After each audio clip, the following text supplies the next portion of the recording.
মন্ত্রী মশাই, সকাল সকাল আপনারা তো মুখ ভারী কেন?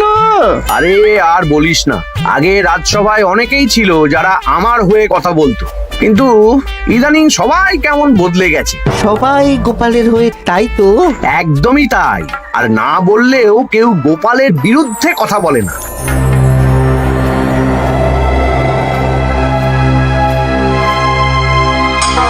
কি মন্ত্রী মশাই, আজকাল তো আমার কথা আর মনেই পড়ে না, ভুলে গেছেন নাকি? আরে না না ভগবান, তুমি হলে আমার তুরুপের তাস। ঠিক সময়ে ঠিক সুযোগ এলে তোমাকেই ডাকবো। একটু দেখবেন। হ্যাঁ, আরে নিশ্চয়ই নিশ্চয়ই। এই চলি রে, আবার রাজসভায় যেতে হবে।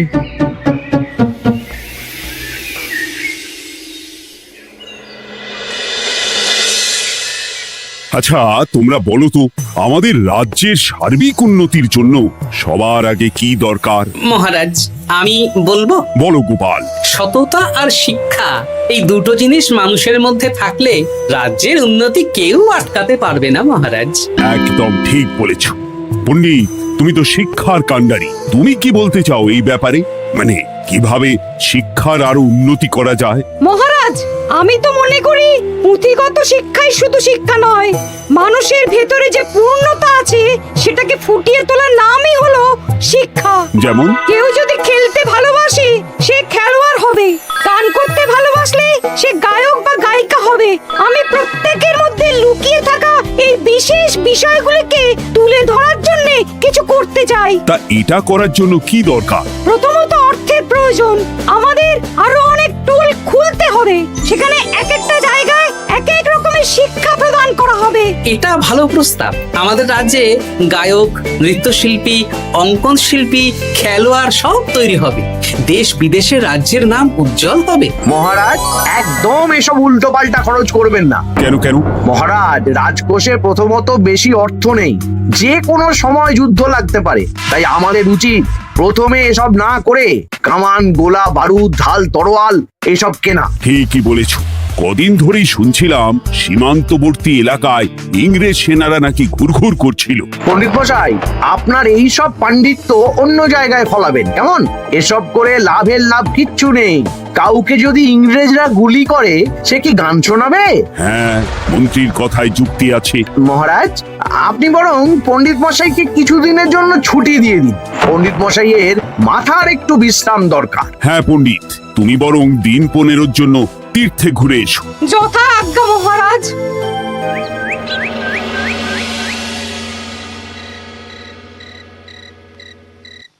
শোনো ভগবান, সকালেই তুমি কাজের কথা বলছিলে, আমি এমন ছক কষেছি কালকে থেকেই তোমার জন্য একটা ভালো বেতনের কাজ জোগাড় করে দেব। শুধু যা বেতন পাবে তার অর্ধেক আমাকে দিতে হবে, কেমন? রাজি রাজি। কি কাজ বলুন? শোনো, বাহ বাহ, দারুণ দারুণ, হয়ে যাবে কাজ।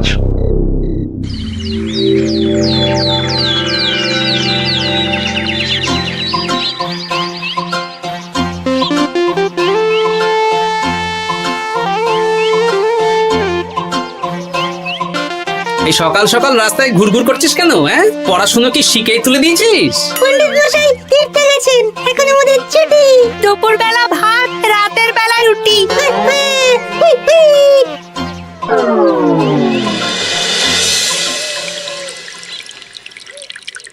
মহারাজ, গতকাল পণ্ডিতকে ছুটি দিলেন আর আজ পাঠশালার সব ছাত্রছাত্রী সকাল থেকে ঘুরঘুর করছে। কি, তাহলে তো মুশকিল। মুশকিল আসান করার রাস্তা আমার কাছে আছে মহারাজ। আমার সন্ধানে এমন একজন পণ্ডিত আছেন যিনি বহু ভাষাবিদ, অনেক পাণ্ডিত্য, দেশ বিদেশে শিক্ষাদান করেছেন। কিন্তু তাকে আমরা পাবো কোথায়? তিনি কৃষ্ণনগরে ঘুরতে এসেছেন, শুধু ওনাকে বেতনটা একটু বেশি দিতে হবে। এবং তিনি এই রাজ্যের যে কোনো মানুষের চেয়ে বেশি শিক্ষিত, তার পড়ানোর ধরনই আলাদা। সে কোথায়? আমি তাই ওনাকে আজকে রাজসভায় আসতে বলেছি। মহারাজ, আপনার সাথে একজন দেখা করতে এসেছেন। দেখুন মহারাজ, বলতে না বলতেই হাজির। ওনাকে ভিতরে আসতে বলো। আচ্ছা মহারাজ।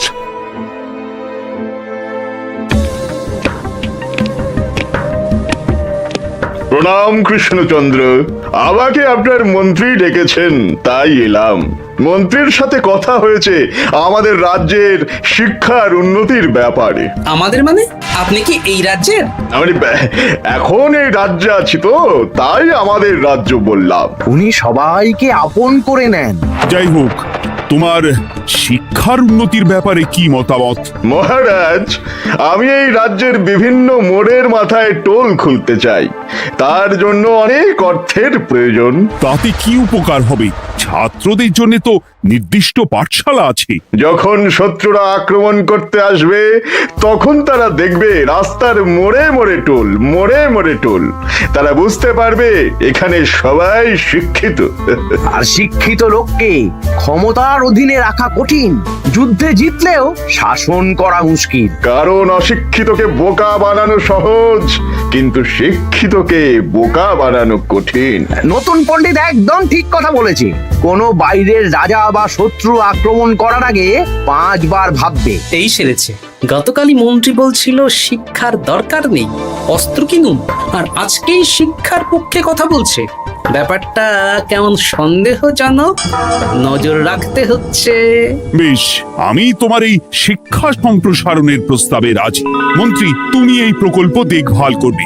আচ্ছা, কত খরচ হতে পারে একটা হিসেব করে আমাকে জানিও, আমি দিয়ে দেব। আচ্ছা মহারাজ, আপাতত 500 মোহর দিয়ে রাখুন, পরে যা লাগবে বলে দেব। উফ, সকালে এক পত্তন বাজার, বিকেলে এক পত্তন বাজার, আর পারি না। আরে হাত চালাও, হাত চালাও। বাবা, কাজ শুরু হয়ে গেল। হ্যাঁ, আর ছাত্রদের পাঠশালার কাছে যেতে হবে না। পাঠশালা ছাত্রদের বাড়ির কাছে চলে আসছে। যেখানে সেখানে পাঠশালা। এই তো যেখানে সেখানে শিক্ষা। ঠিক বলেছো। আজ থেকে আমি আর নতুন পণ্ডিত চালু করছি। ধরো শিক্ষা, মারো পেরে। শিক্ষাকে ছাত্রছাত্রীদের মধ্যে গেঁথে দিতে হবে। এতদিন জানতাম ধরতক্তা মার পেরে, এখন বদলে যাবে। কিন্তু একটা পণ্ডিত এতগুলো পাঠশালা একা সামলাবে কি করে? খেপে খেপে। মানে সকাল 6টা থেকে 7টা একটা জায়গায়, পরে 7:30 থেকে 8:30 আরেকটা। এইভাবে বিভিন্ন জায়গায় পণ্ডিত ঘুরে ঘুরে শিক্ষাদান করবেন। না, ব্যাপারটার উপরে মহারাজকে নজর রাখতে বলতে হবে। মহারাজ, আমার মনে হয় এই পাঠশালায় আগামীকাল থেকে কেমন পড়াশোনা শুরু হবে, আপনার সেদিকে একটু নজর রাখা উচিত। হ্যাঁ, দেখি আগামীকাল সকাল সকাল বিভিন্ন পাঠশালায় গিয়ে নজর রাখবো। আর হ্যাঁ, আমাকে নতুন পণ্ডিত একটা তালিকা দিয়েছে, কোন পাঠশালায় কখন পড়াবে সেটার তালিকা। আমিও যাব আপনার সাথে।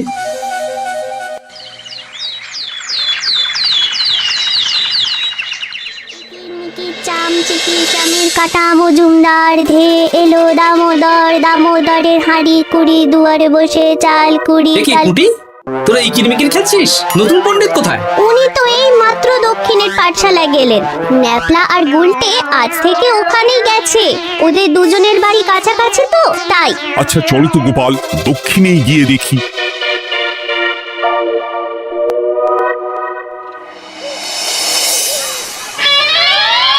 দেখি এখানেও তো নতুন পণ্ডিত নেই। নতুন পণ্ডিত মশাই আমাদের একের নামটা মুখস্থ করতে দিয়ে চলে গেলেন। একের নামটা? এসব কি হচ্ছে? শিক্ষার নামে অর্থের জলাঞ্জলি মহারাজ।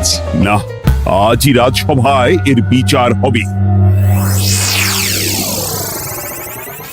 মন্ত্রী, আমি যা দেখলাম তাতে শিক্ষা তো কদিন পরে লাটে উঠবে। আমার এক ভাগ্নি তো আজ পাঠশালায় গিয়ে লুকোচুরি খেলেছে। নামমাত্র পড়াশোনা আর বাকি সময় খেলা, এভাবেই বয়ে গেল বেলা।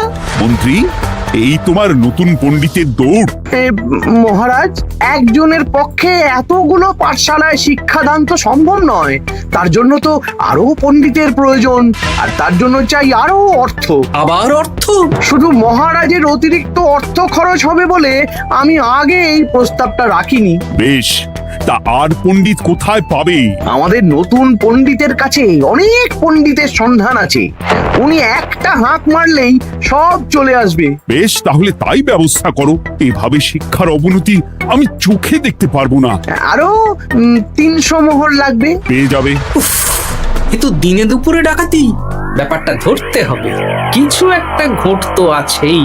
আর নতুন পণ্ডিতদের যদি কোথাও একটু থাকা খাওয়ার ব্যবস্থা করা যায় তাহলে ভালোই হয়। রাজবাড়ির অতিথিশালা তো আছেই, ওখানেই না হয় ব্যবস্থা করে দেব।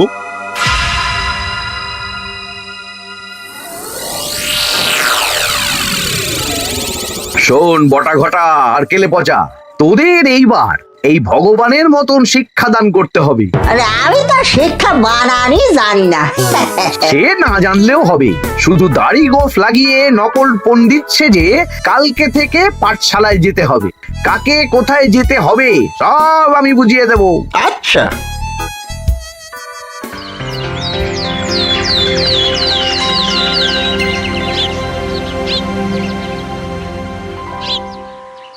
আচ্ছা বল তো, গতকাল তোদের বাড়িতে কি কি রান্না হয়েছিল? ভাত, মসুর ডাল আর লাউ ঘন্ট। লাউ ঘন্টের মধ্যে চিংড়ি ছিল? না। তা আজকে কি রান্না হবে? আজকে সকালে বাবা বাজার থেকে পাকা কাতলা এনেছে। কাতলা মাছের পাতলা করে ঝোল হবে। আর তোর? আমাদের আজ নিরামিষ, এই কবজি ডুবিয়ে সবজি ভাতি খেতে হবে। বেশ।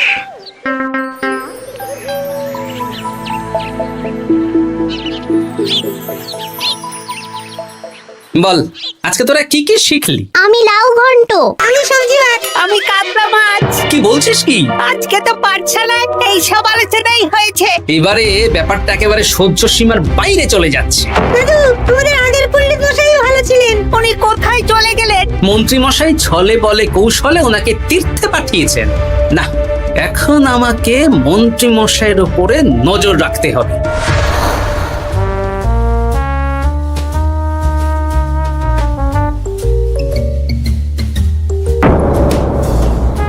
পাঠশালায় পড়ানোর ব্যাপার তো বিকেলেই মিটে গেছে।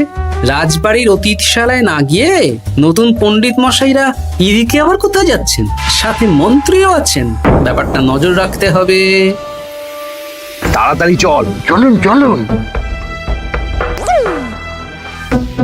এদিকে তো বটা ঘটার বাড়ি, এদিকে মন্ত্রী মশাই কোথায় যাচ্ছেন?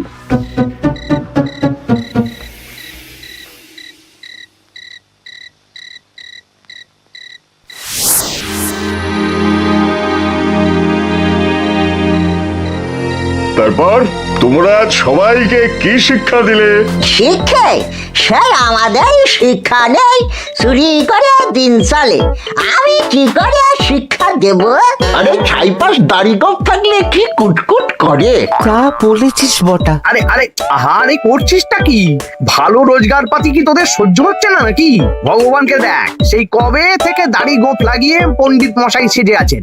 আমারও প্রথম দিন একটু সমস্যা হচ্ছিল, এখন সামলে নিয়েছি। আর আমাদের এই সব আলোচনা একদম করা উচিত না। বলছি মন্ত্রীমশাই, আমি কি শুধু এই পাঠশালাতেই পণ্ডিতের অভিনয় করব, নাকি রাজসভায় বসার সুযোগও পাবো? কালকেই এই ব্যাপারটা দেখছি। আগে তোমাকে রাজসভায় ঢোকাবো, তারপর এক এক করে বটা ঘটা কেলে পচা সব আমার দলের লোককে রাজসভায় ঢুকিয়ে নেব। আর রাজসভার বাকি সদস্যদের ফাঁকা করে দেবেন। একদম তাই। মহারাজ সহজ সরল মানুষ, এটাই একটা বড় সুবিধা। আচ্ছা, এই ব্যাপার।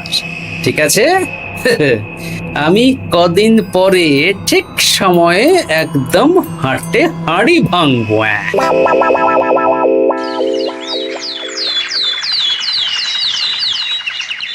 তাহলে মন্ত্রী, আর কোনো সমস্যা নেই তো? না না মহারাজ, এখন আর কোনো সমস্যা নেই। দেখবেন এই ধরশিক্ষা মারপের এক প্রকল্পের নাম চারিদিকে ছড়িয়ে পড়বে। আমার তো মনে হয় একটু পাঠশালাতে বিজ্ঞান নিয়েও আলোচনা করা উচিত। হবে হবে, সব হবে। এখনো সব বাচ্চারা অজ্ঞান হয়ে আছে। আগে শিক্ষায় জ্ঞান ফিরুক, তারপরে না হয় বিজ্ঞান নিয়ে আলোচনা করবে। বিজ্ঞানী তো প্রস্তাবটা খারাপ রাখেনি। তুমি কি বেশি বোঝো? তাহলে তুমিই তো বিজ্ঞান শেখাতে পারো। আমি কবিরাজি শিক্ষা দান করতে পারবো। তোমার কবিরাজি শিখতে কেউ রাজি নয়, চুপ থাকো। আহ, দেখাই যাক না বাচ্চারা কেমন শিক্ষা লাভ করে। মহারাজ, বলছি কি, আমাদের পণ্ডিতের আসনটা তো ফাঁকাই পড়ে আছে। এখন যখন নতুন পণ্ডিত এসেই গেছেন, তাহলে ওই জায়গায় ওই তো বসতে পারে। কিন্তু পণ্ডিত তো তীর্থে গেছে, অবশ্য কদিন পরেই ফিরে আসবে। ও আসুক, তারপর না হয় আলোচনা করে একটা সিদ্ধান্ত নেব। পণ্ডিত মশাই না হয় এসে পুজো পাঠটাই করুক, কিন্তু রাজসভা এরকম ফাঁকা থাকলে কেমন একটা লাগে। বেশ, তাহলে তাই হোক। কালকে থেকে নতুন পণ্ডিত আমাদের পুরনো পণ্ডিতের জায়গায় বসবে। এইভাবে রাজসভা ফাঁকা করে যেতে হবে, তাহলে একদিন সবাই আমার পক্ষেই কথা বলবে, আর শেষে রাজাকেই সরিয়ে দেব।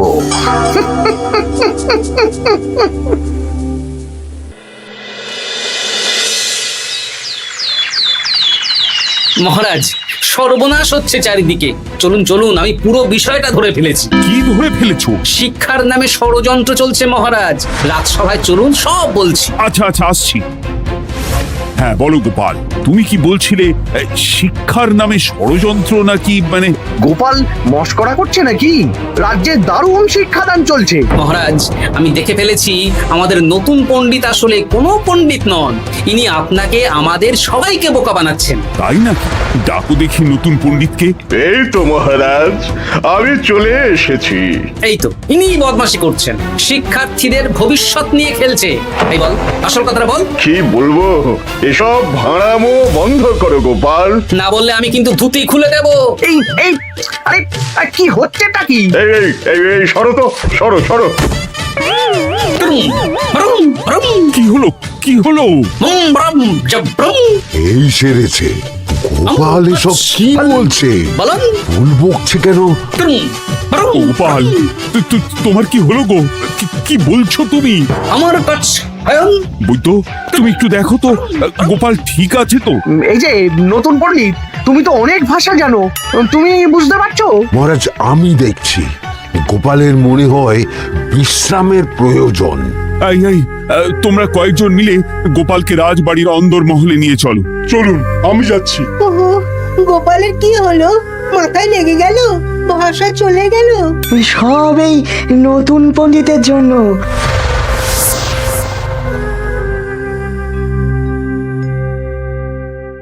ভাল খাচ্ছ কাছ হায়ন মস্কর করছ। মহারাজ, আমার মনে হচ্ছে গোপালের বাইরে থেকে কিছু হয়নি, ভিতর থেকে কিছু হয়েছে। নারী স্পন্দন, হৃদস্পন্দন সব ঠিক আছে। আমার বড় যাব ভ্রম। কিন্তু গোপাল কি ভাষা বলছে বোঝা যাচ্ছে না। নতুন পণ্ডিত, একবার চেষ্টা করে দেখো না। আমার কথা হয় না। এসব তো আমি কিছুই বুঝতে পারছি না মহারাজ। আপনি যে এত দেশ বিদেশে ঘুরেছেন, আপনি বুঝতে পারছেন না? এ আমার এখতিয়ারের বাইরে। তোমার বাকি পণ্ডিতদের নিয়ে আসো তো, যারা পাঠশালায় পড়ায়। আমি বুঝতে পারছি না, বটা ঘটা কেলে পচা কি বুঝবে? আমার বড় যাব ভ্রম। চপ করো ঘট, নল খাব মরব। কিছুই তো বুঝতে পারছি না।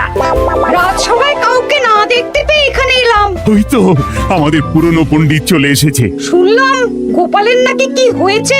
এই পণ্ডিত, তুমি দেখো তো গোপালের নতুন ভাষা উদ্ধার করতে পারো কিনা। কি গোপাল, তুমি কি ভাষায় কথা বলছো? আমার অতর ভাষ কত বলো। ওই দেখো আবার কি সব বলছে। আমো বোঝো তো পড়ছো, সবার সাথে মস্করা করছো। তম ঠক ধরছ। হ্যাঁ, এই পণ্ডিত, এটা কি ভাষা? ঘাবড়াবেন না মহারাজ, এটা পাতি বাংলা ভাষা। বাংলা ভাষা? গোপাল শুধু আকার ইকার উকার আর বেশিরভাগ স্বরবর্ণ বাদ দিয়ে কথা বলছে। মানে গোপাল তম কছ কছ বলো। আমার নাম গোপাল ভর। মহারাজ, গোপাল বলল আমার নাম গোপাল ভর। আমার অত বকনা মহারাজ। এর মধ্যে আকার ইকার উকার এসব বসিয়ে দেখুন তো কি হয়। আমার নাম গোপাল ভাঁড়। আমার নাম গোপাল ভাঁড়। অত, আমি অত, বকা বোকা ন নই মহারাজ মহারাজ আমি অত বোকা নই মহারাজ। এই তো সুন্দর ধরে ফেলেছেন। কি কেমন দিলাম? দেখলে আমাদের রাজ্যে মন্ত্রী ধরে আনা পণ্ডিতের পাণ্ডিত্য। সব এক একটা গাধা। হ্যাঁ এ কি ভগবান, বটা ঘটা কেলে পচা। মহারাজ এখান থেকে কি বুঝতে পারলেন? কি? শিক্ষার বাইরেও অন্যভাবে সমস্যার কি করে সমাধান করা যায়, তাও শুধুমাত্র উপস্থিত বুদ্ধি দিয়ে, যেটা আমাদের রাজপণ্ডিতের আছে। তা তো দেখতেই পাচ্ছি। আর সেই জন্যেই মন্ত্রী ওনাকে সরাতে চেয়েছিলেন, আর কিছুদিনের মধ্যে সব সভাসদদের সরিয়ে দিতেন। আমি সব মতলব শুনেছিলাম, আর এই দিনটার জন্যে অপেক্ষা করছিলাম। আজকেই তো পণ্ডিতের তীর্থ থেকে ফিরে আসার কথা। তাই আজকে এই ছোট্ট নাটকটি করলাম। এবার মন্ত্রী আর এই 4 জন নকল পণ্ডিতকে আচ্ছা করে কারাগারে গিয়ে ধোলাই দাও। ধোলাই হলো ওনাদের জন্য উপযুক্ত এবং উচিত শিক্ষা।